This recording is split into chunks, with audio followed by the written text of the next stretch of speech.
Al Jazeera Podcasts.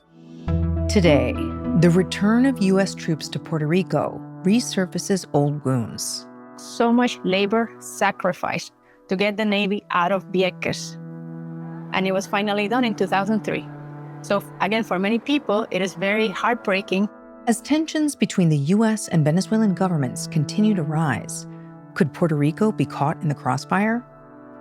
I'm Natasha Del Toro, and this is The Take.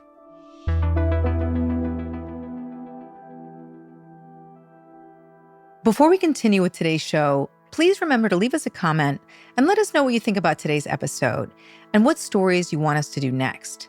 Or if you're listening on the podcast app, let us know where you're listening from. And while you're there, don't forget to give us a 5-star review. It helps the show. Hi, my name is Melendez Ayala. I'm from Puerto Rico. I'm based in San Juan. I'm a historian and also a freelance writer. Israel, it's such a pleasure to have you here on The Take. So welcome. Today, we're going to be talking about the remilitarization of Puerto Rico. And I want to start with a scene on the ground in Puerto Rico. So Roosevelt Roads is a U.S. naval base on the eastern coast of the island, which closed down in 2004, following years of protests by the island's inhabitants. But now, with this latest military buildup, as tensions continued to build between the U.S. and Venezuela, the base was reactivated. Equipment and personnel, both on land and sea, have been arriving and departing from the small port, where 2 warships are also docked, with more offshore. What does the military buildup look like? Maybe you could tell us what people are seeing and hearing.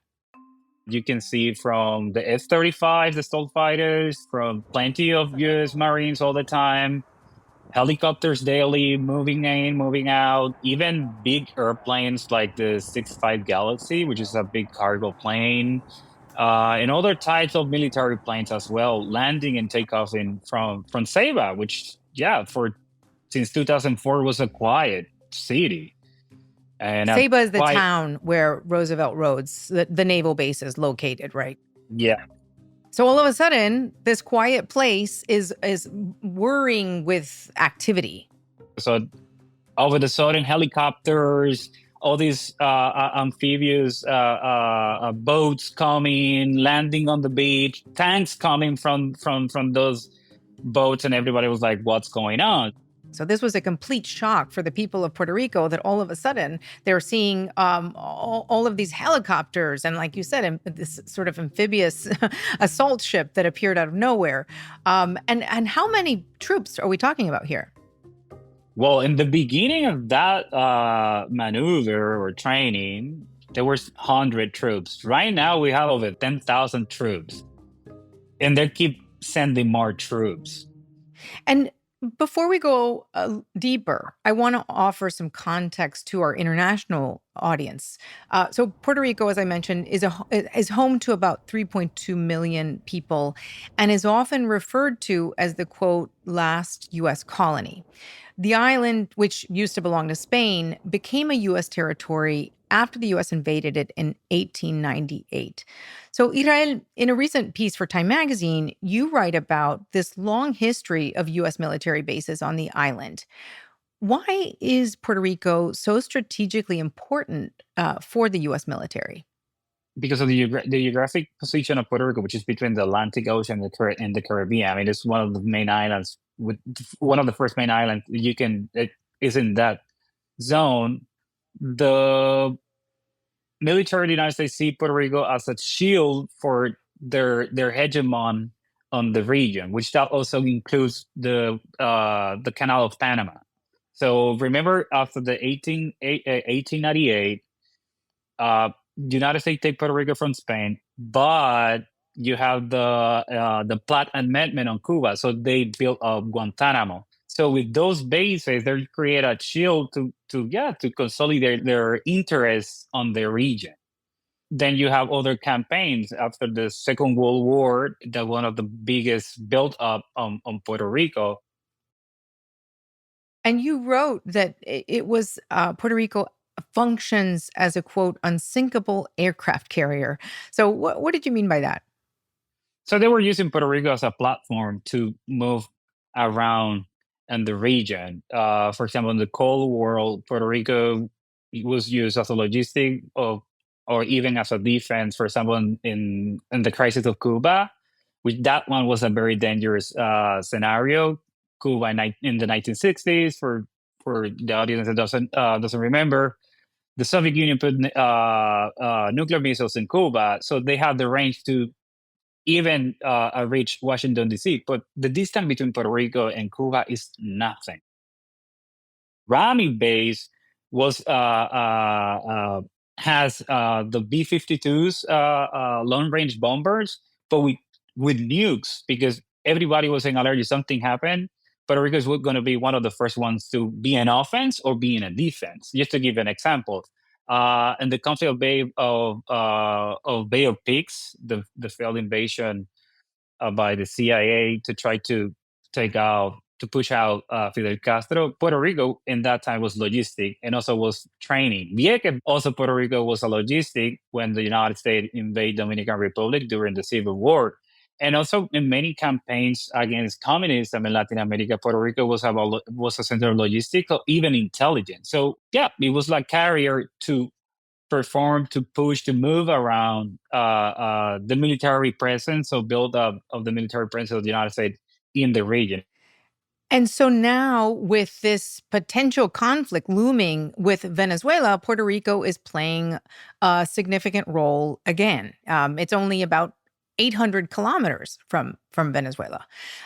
So Secretary of Defense Pete Hegseth spoke to troops on the USS Iwo Jima back in September, saying that this buildup was about stopping narco traffickers.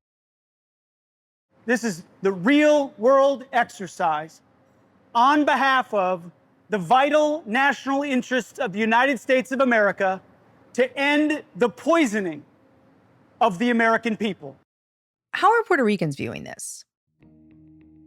I mean, there's a mix of feelings on that. There's some people that agree with that, including the governor. The governor said that she felt happy that we are part of the cooperation with the United States against the narco terrorists, which is the new term they're using for the cartels. Now they're labeled as terrorists. But there are others they don't believe on that. It's like the topic of drugs in the region has always been there, and it's been managed in other ways, more in a civil way. So you use civil departments or institutions like the DEA, U.S. Customs, etc., etc., etc. That will be the second time that they use military force with the excuse of the drugs, because the first time was in Panama with Noriega. That's the first time the United States uses cues to use the use of force or military force against the cartels. But this time they're using it again. More with Israel after the break. So, Israel, we can't talk about the U.S. militarization in Puerto Rico without mentioning Vieques, which is a small island off of the Puerto Rico's eastern coast that's part of Puerto Rico and that served as a crucial training ground for the U.S. military for more than 60 years. Now, back in 2003, activists won a major victory when the U.S. agreed to finally stop military maneuvers on the island. This was a really important movement against the U.S. military, and about a year after that, Roosevelt Roads Naval Station also closed. So maybe you can tell us what was happening on Vieques that sparked this massive anti-military movement. I mean, it's a very sad story. So since the 1940s, the United States was looking for areas for training. And when they found Vieques have depth water, so you can do maneuvers with big ships, including submarines. It has a long land, so you can use all types of munition over there, bombs, bullets, missiles, whatever. So since the 1940s, the Navy took that land, but the way they took it was very sad. They expropriated the land from the people that were living over there. So they pushed them by force to the center of Vieques. So we were talking about approximately 10,000 people pushed out to the middle. So during the 1950s, the Navy already had between 70 to 80% of the island. So technically what they left for the people, and still today, it's just like between 20% of the land on Vieques. They were controlling the water, they were controlling the air, even the movements of the residents, just to use the rest of the lands of Vieques for bombing training. So people start to go and protest, and people from the world start to come to protest on Vieques. And thanks to that protest, that was in the administration of Bush in 2003, that he gave the order to pull out the Navy out of Vieques. I remember those protests when they were happening, and it captured the world's attention. There was a lot of art that came out of it, and music, and there was activism. It was really significant for Puerto Rico, also symbolically. Yeah, and also Vieques is not the first one. We cannot forget Culebra. Culebra also was island used for training, and also people went and protest. So in 1975, they kick out the Navy out of Culebra. So now it's just Vieques. But in Vieques, they used a lot of ammunition. They used depleted uranium. They used nail.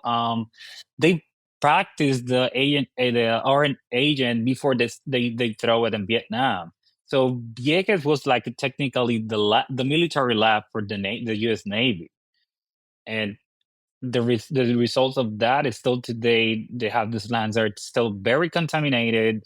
The cleaning is still incomplete. One of the reports I read up from the EPA, which was in 2021, they have a plan to have those lands cleaned in 2036. So they start to say 2032, they push it to 2035, and now they're saying 2036. And they found the rate of cancer in Vieques is one of the highest in Puerto Rico and in the United States. My mother died 36 years ago of cancer. My brother died of cancer. 2 of my daughters had cancer, but they are survivors. And so now with this latest military buildup, it seems like it might be reopening many, many old wounds. Yeah, it's opening. And if we quote the admiral of the commander of the Atlantic Fleet in 2004, Admiral Robert Natter, he says, without Vieques, there's no way I need Navy facilities and Roosevelt Roads. So afterwards, Roosevelt Roads was closed. We don't have Vieques. Why we should have Roosevelt Roads? Roosevelt Roads, by their time, was one of the biggest naval bases of the U.S. Navy in the world. I mean, it have a total of 9,324 acres. It's big, and it has all the facilities from runways to a dry dock. It has a dock for submarines, all the Navy vessels the U.S. Navy has. So it was a big win. Let's fast forward to today. You had spoken about the governor, Jennifer Gonzalez. Back in September, when Pete Hegseth visited, he was actually welcomed to the island by Governor Jennifer Gonzalez.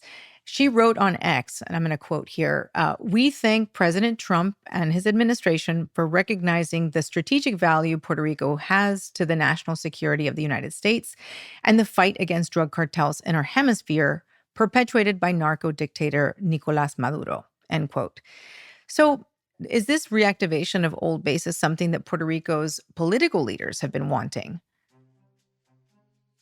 I mean, not all of them.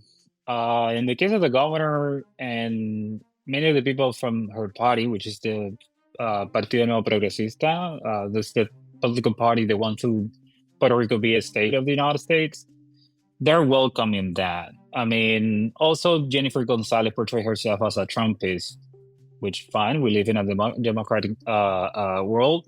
But from other parties like the PPD, which are the ones that believe in the status quo, and the other parties like the Partido Independentista, which are the ones looking for independence of Puerto Rico, and other sectors like no political parties, but even NGOs or community organizations are totally against this, because even you don't use Puerto Rico as a bombing range or practice range with live ammunition, still you put in Puerto Rico again in the radar. So a conflict that we didn't create, that we didn't ask for, now we are in the map. I mean, it doesn't matter which newspaper you go internationally, Puerto Rico now is in the map about this narco terrorist campaign.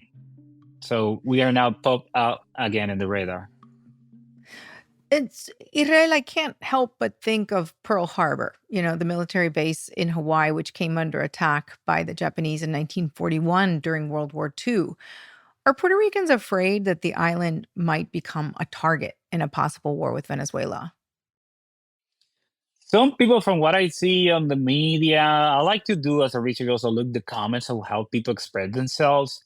Some people think that, they feel afraid that something could happen because from even other islands that the United States are using as a base, the main one is Puerto Rico. I mean, the one with more concentrate elements is Puerto Rico. And most of that is in Roosevelt Road's base in Ceiba. By the other hand, there's some people that they say they don't think the Maduro will do something against Puerto Rico, but maybe, its allies like Russia or China, which are allies of Maduro, and they have power.